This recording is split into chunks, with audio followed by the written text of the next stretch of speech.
Hello friends, यह dictation Dainik Jagran का संपादकीय डिक्टेशन है। आज का हेडिंग है लंबित मामले, स्पीड 80 वर्ड पर मिनट रहेगी। तो चलिए स्टार्ट करते हैं। स्टार्ट। यह तथ्य सामने आना चकित करता है कि संविधान पीठ में भी कई मामले लंबित हैं। इससे भी हैरान करने वाली बात यह है कि इनमें से कुछ मामले 1.5-2 दशक पुराने हैं। आमतौर पर संविधान पीठ में वही मामले भेजे जाते हैं जो व्यापक महत्व के होते हैं। होना तो यह चाहिए कि ऐसे मामले प्राथमिकता के आधार पर सुने और निपटाए जाएं। कोई नहीं जानता कि ऐसा क्यों नहीं हो रहा है।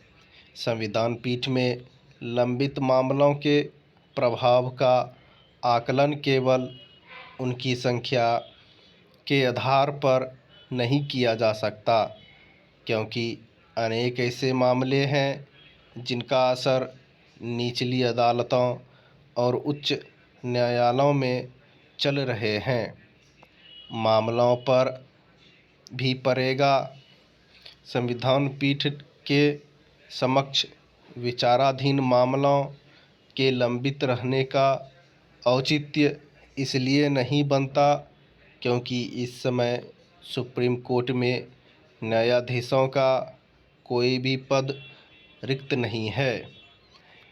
इससे यही पता चलता है कि पर्याप्त संख्या में न्यायाधीशों के बाद भी मामले लंबित रह सकते हैं।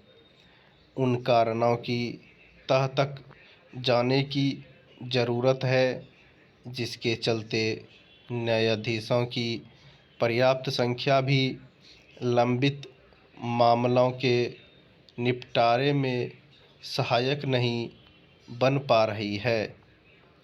इनमें एक कारण तो तारीख पर तारीख का सिलसिला है और दूसरा यह कि सुप्रीम कोर्ट हर मामले को सुनना आवश्यक समझने लगा है।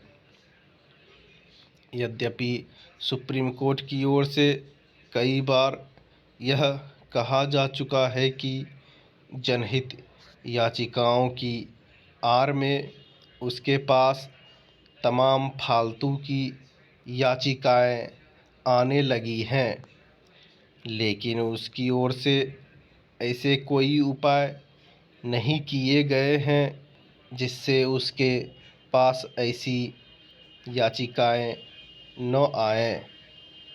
इसका परिणाम यह है कि जनहित याचिकाएं दायर किया जाना एक उद्योग का रूप ले चुका है। कुछ वकील संस्थाएं और समूह ऐसे हैं जिनका काम ही है नित नई याचिकाएं दायर करना। यदि सुप्रीम कोर्ट अपना समय और ऊर्जा ऐसी याचिकाओं को सुनने में लगाएगा जिन्हें उसे नहीं सुनना चाहिए, तो फिर वह राष्ट्रीय महत्व के मामलों को सुनने का समय ही नहीं निकाल सकेगा। यह मानने के अच्छे भले कारण है कि वर्तमान में यही हो रहा है और इसी कारण संविधान पीठ के समक्ष लंबित मामलों की संख्या बढ़ गई है।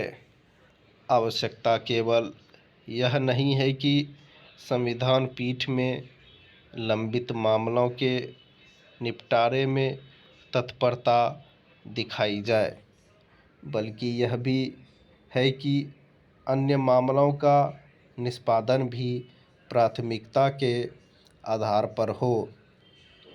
जब तक सुप्रीम कोर्ट अपने समक्ष लंबित मामलों को जल्द निपटाने का काम नहीं करता, तब तक उसकी ओर से निचली अदालतों को ऐसा उपदेश देने का कोई मतलब नहीं कि वे मामलों की सुनवाई तेजी से करें। पहले उसे स्वयं उदाहरण पेश करना चाहिए। ऐसा करके ही वह निचली अदालतों को प्रेरित कर सकता है।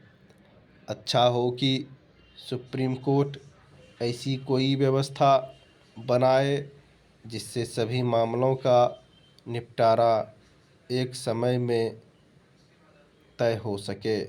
स्टॉप।